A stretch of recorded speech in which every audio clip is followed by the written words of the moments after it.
Hey everybody. So I have a little something to talk about today, and it's about eagles. So there's this old saying about an eagle, and the saying says when storms come, most birds actually fly away. But the eagle actually turns toward the storm. Now, I don't know if every detail people tell about eagles is scientifically perfect or not, but the truth, it has carried meanings for generations. And that's what I want to share with you. See, eagles actually do use rising winds to actually lift themselves higher.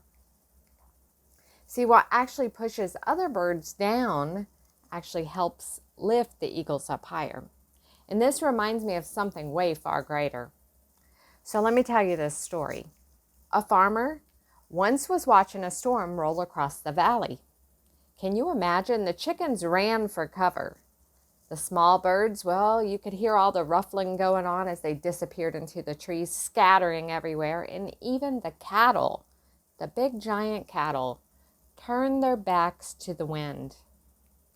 But high above the dark clouds, an eagle spread its wings. There was no panic, no frenzy, no fear. The farmer actually said it barely flapped at all. The storm that terrified everything below became the very thing that carried the eagle higher and higher. And staring there was the farmer, standing in the rain, looking up to the sky. That old farmer whispered, "Lord, teach me to do that." Because, guys, life has storms. It could be a doctor's report, a broken marriage, a betrayal, a prodigal child, bills stacked on the table. We've all had storms. There are nights when tears soak the pillow and prayers seem to hit the ceiling. But most people spend their lives trying to escape every hardship. And sometimes God actually allows the winds. Sometimes He allows the storms to come, not to destroy you, not to destroy me, but to lift us up. See, the same pressure that hardens one heart strengthens another.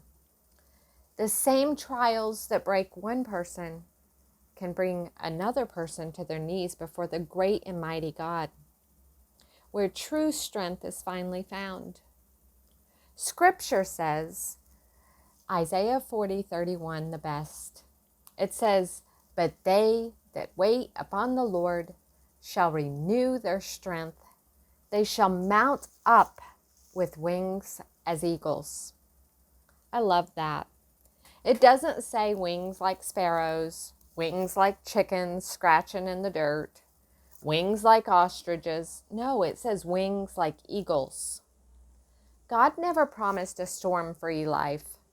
Jesus Himself walked through rejection, suffering, betrayal, and then the cross. The cross actually did look like defeat until Sunday morning. You see, the enemy thinks storms will make believers quit. But God can use storms to teach faith, endurance, humility, compassion, wisdom, and dependence on Him. Sometimes the highest flight comes from the fiercest wind. I'll have to repeat that. Sometimes the highest flight comes from the fiercest wind. That's true. And maybe tonight someone's listening.